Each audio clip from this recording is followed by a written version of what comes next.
Joining us now, Congressman Jason Smith from House Ways and Means and former White House Deputy Chief of Staff Karl Rove. Okay, we've got to move on to this. Congressman, the hurricane is hitting right as the nation is in a recession. And Wall Street warns the Federal Reserve is literally breaking the financial markets and the U.S. economy with over-the-top rate hikes. What do you think?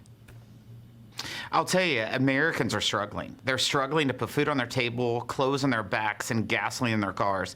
And you look at this administration, Nancy Pelosi, Chuck Schumer, for the longest time, they were denying inflation. Then they were dismissing it, and now they're trying to downplay it just because they have an election 6 weeks from today. They see the writing on the wall. Their spending practices has caused the highest inflation in 40 years, and now they're trying to downplay it. It's unacceptable, but Americans, they see right through it. Karl, what do you think, to the congressman's point? I mean, we've got Jeremy Siegel of the Wharton Business School. Karl, he's saying the Fed was wrong on money printing, and it's wrong now, that the Fed should not try to out-Volcker Paul Volcker. Wall Street is really alarmed by unusually massive and rapid moves in the bond market. What do you think? Well, I'm with the congressman. Let's go back to where this came from. Inflation is a result of too much money chasing too few goods. And what did this administration do? It added nearly $5 trillion in demand through additional spending, starting with the American Rescue Plan and most recently ending with the student loan bailout. And so we got $5 trillion more in demand. And today they had a White House meeting. He summoned the senior officials in the government to discuss this. And he said, we're going to have plans to save families money and lower costs. And what did they say? We're going to have airlines required to disclose the extra fees in advance. So when you book a ticket, you know how much more you're going to be charged for your baggage. I mean, really, that's going to offset a lot, I bet, of the $5 trillion in additional demand. So it strikes me we've got both the Fed and the administration off on the wrong track here. The one that we can do something about most immediately is to stop the spending that this administration is engaged in. Yeah, I mean, we've got a global supply shortage. To Karl's point, we have a global supply shortage. The energy policy of the Biden White House is incredibly inflationary, Congressman, to Karl's point in so many ways. To shut down that supply, too. Paying people not to work during the pandemic, labor shortages. But to Karl's point, Congressman, the president did hold a White House event yesterday on how to save money from inflation after he held a mission accomplished party just 2 weeks ago celebrating the Inflation Reduction Act that Wharton, CBO, Moody says is not going to have any impact. Watch the president yesterday. Because what's inflation? Inflation is at the end of the month, do you have less money from your paycheck or more money from your paycheck? Congressman, why is he doing an explainer on inflation? I mean, real wages have gone down the fastest in 40 years under Biden. This administration is out of touch with reality. Real wages are down 4.3% since Joe Biden's taken the oath of office. Inflation has gone up 13.7% since Joe Biden's taken the oath of office.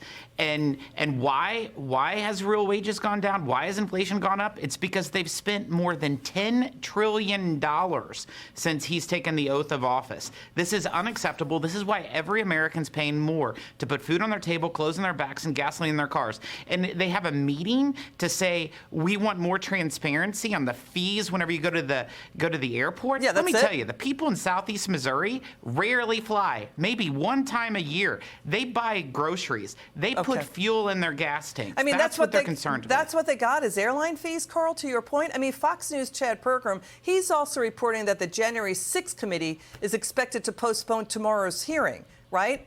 They were supposed to do it ahead of their final report.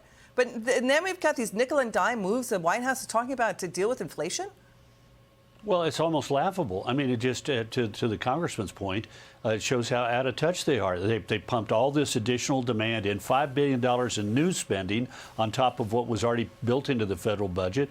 And then they come out and say, we're going to have the airlines disclose the additional fees they charge you when you book. And we're also going to require Expedia and everybody else that books to do the same thing. I mean, would somebody please explain to me how that is going to bring about a significant reduction in inflation, even for airplane tickets? I mean, it's just more transparency and more cost on the airlines because they're going to have all kinds of compliance with some new federal mandate of how they report those numbers. But so, I mean, Yeah, go ahead, And, Karl. and you made a Finish you made a really good point about supply. Think about all that they have done to crimp energy supplies. Deliberately, they wanted us to be less dependent upon oil and gas, on hydrocarbons. So they did things that made it more difficult to drill and therefore diminish the potential supply. And now they're doing what? Nothing. I mean, nothing of substance. And it's so, to Karl's point, House Speaker Pelosi is now calling the GOP's, quote, commitment to America agenda, quote, extremist. That's what she's saying. Let's watch this. Speaker Pelosi is going to be fired in 46 days. Okay, that was a quick soundbite. Representative Steve Scalise says the same thing, Congressman. What's your take on all the Democrats got is calling their GOP agenda extremist? The Democrat Party, Joe Biden, Nancy Pelosi, and Chuck Schumer thinks anyone who disagrees with them is extreme. Let me tell you, America is not a socialist nation. We are not supportive of spending our way out of inflation and taxing our way out of recession. We're all about bringing this country back and stopping these uncontrollable policies. Congressman Smith, Karl Rove, thanks for joining us tonight, gentlemen. It's good to see you.